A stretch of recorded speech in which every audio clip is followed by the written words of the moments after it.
Salut Joe, que penses-tu du fait que l'alcool soit légal alors que le cannabis ne l'est pas, alors qu'il est moins dangereux? Merci encore pour tes vidéos.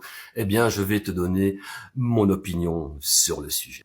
Avant toute chose, je tiens quand même à préciser qu'il ne faut absolument pas minimiser les dangers du cannabis pour la santé. Ceci dit, c'est clair, net et précis que l'alcool est beaucoup plus dangereux.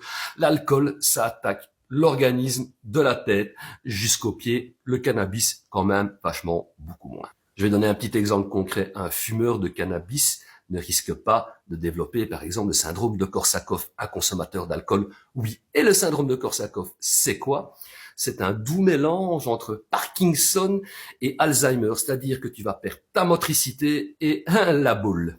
Donc pourquoi le cannabis n'est pas encore légal? Eh bien, je pense que ça n'arrange absolument pas le lobbying de l'alcool que le cannabis soit un jour légal. Les grands groupes qui fabriquent de l'alcool, Bacardi, InBev, etc., sont des groupes qui génèrent un chiffre d'affaires dont on parle en milliards, tu vois.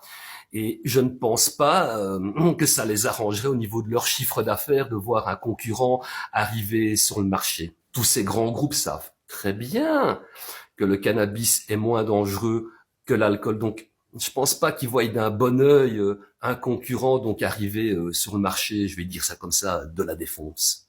Et ces grands groupes très puissants, voilà, font du lobbying, hein, ils œuvrent en coulisses pour pas que voilà, il y ait plus de pays qui en a déjà maintenant qui légalisent le cannabis. Tout ça, enfin, c'est vraiment mon avis, hein, je sais pas si toi tu le partages ou d'autres le partagent, mais voilà, pour moi, c'est avant tout une question de très gros sous.